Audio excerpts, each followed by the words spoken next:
justice and peace and equality. Game Changers Magazine, Game Changers Media Network, Voices of the Village podcast, where change starts with conversation. We're back with Ms. Pam Delancy, candidate for Georgia Congressional District 10, representing the constituents of Georgia in that district, a growing prominent district. We got the Georgia Bulldogs. They play ball in Athens, one of Georgia's favorite teams.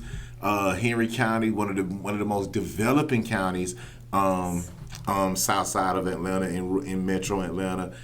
And you're kind of in a unique spot because right now, a lot of farmland. I believe we got Walton County, Monroe County. You know, some Madison County, Hancock County, you name it, they all in the Georgia District 10. They all up in there, you know what I mean? Yes. You know, so when it comes down to it, it's a different demographic of people when you visit these small communities and you visit, you know, and it turns like it's crazy because Athens and Henry are like big, so they kind of like at the tip of everything on both sides.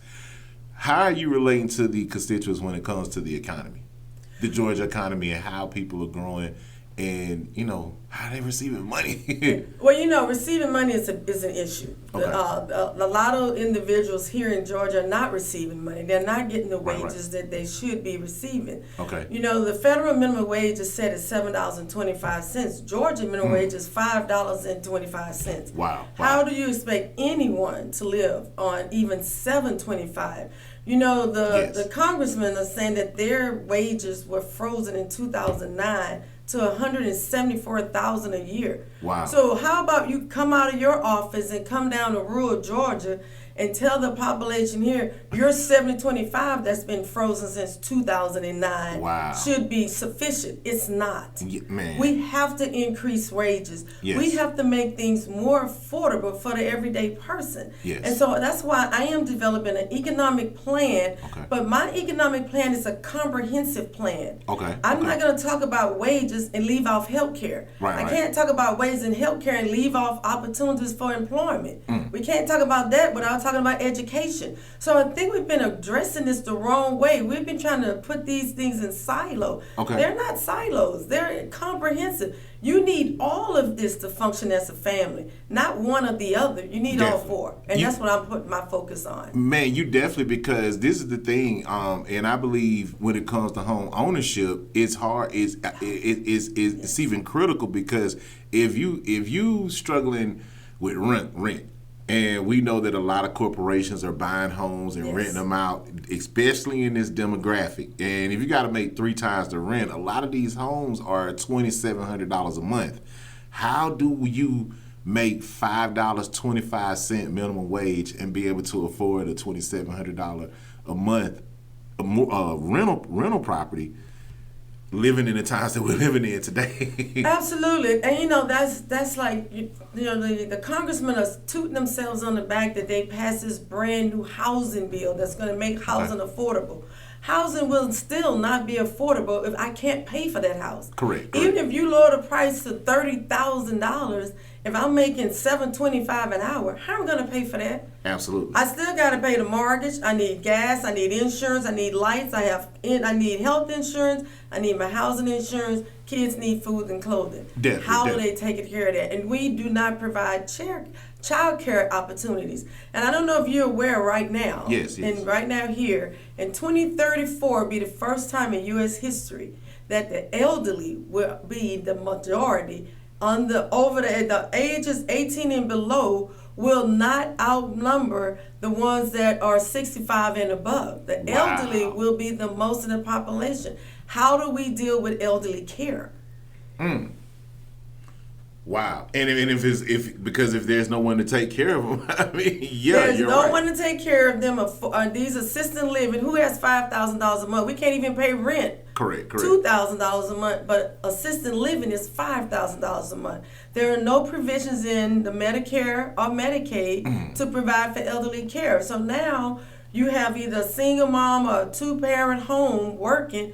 Somebody has to decide who's going to take care of mom and dad because now they up in age and we can't afford to put them in a home. Wow. Who's going to help provide child care because mom and dad now have to work 2 or 3 jobs to make ends meet. Yes. So Are we putting too much stress on people? Our suicide rate has gone up. So you talk about why I focus on healthcare. Right. The suicide rate is a mental illness issue. It's definitely How mental do we illness. address that? Are we putting so much pressure on people that the only way they see out is to leave here? And I think as American citizens, we have to stand up for each other and say, no, you are worth being here. We need you here. We need your ideas. But we have to also stand up for them. And we need to stand up to this country that's spending money on everything else, but the individuals in this country that's working to make the money. Well, we got to bring back better quality of jobs. And I believe the young people of today are facing one of the biggest challenges of AI. And a lot of the things that come along with artificial intelligence, chat GTP, a lot of the things that they're being gravitated to these computers, they're being gravitated to all of this new technology, but it's almost set up to replace them.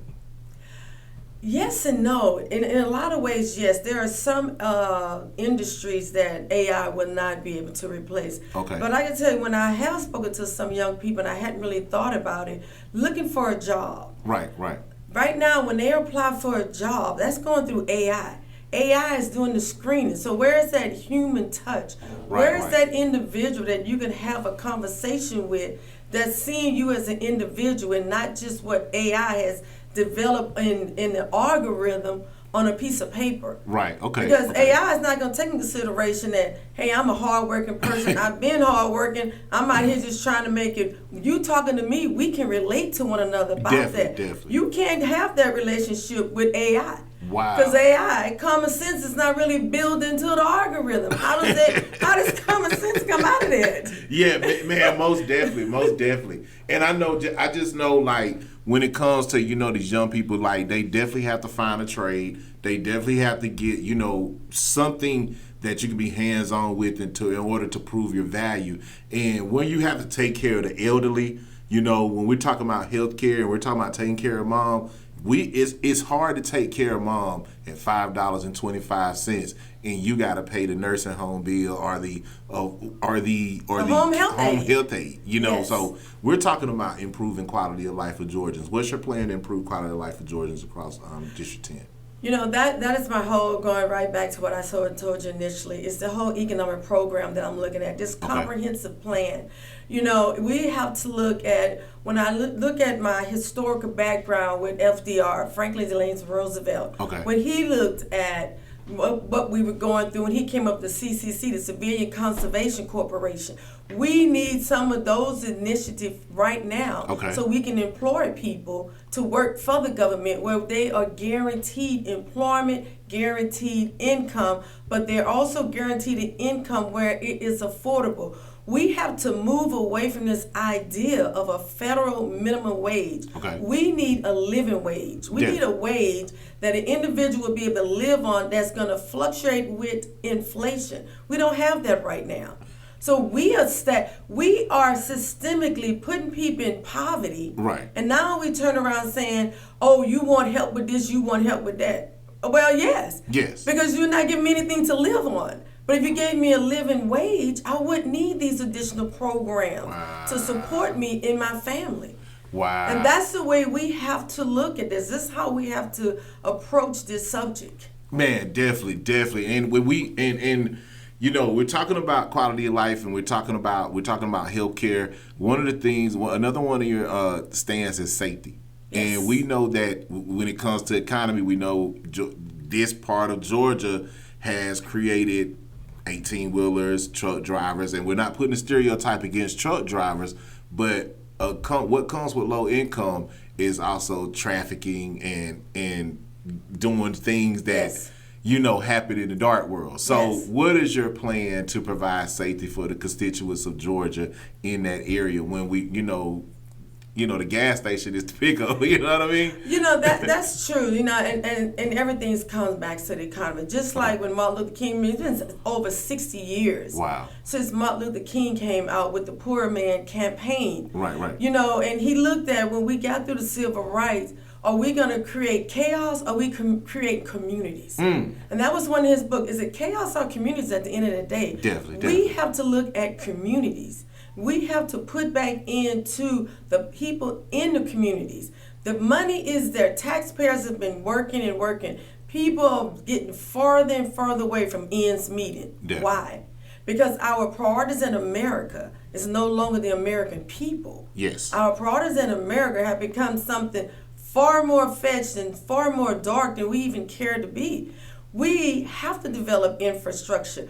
We're going to keep a dog world as long as we're not giving people living wages which they can afford to take care of themselves. Man, we got to go to another commercial break, Mr. Delancy. You are on fire with how you are telling us what's in the future for Georgia constituents of District 10. You guys stay tuned. We got to recognize some of our sponsors. That's South Atlanta Family Law Firm, Attorney Janice Alfred, her staff over there off Eagles Landing Parkway, Ms. Rhonda Crockett, and a new well of Hope, Rock Quarry Road Adult Daycare Center for adults living with autism and mental health. Also, we want to recognize M&B Justice. That's the best defense if you need a criminal attorney. Game Changers Magazine, Game Changers Media Network, Voices of the Village Podcast. We'll change our conversation.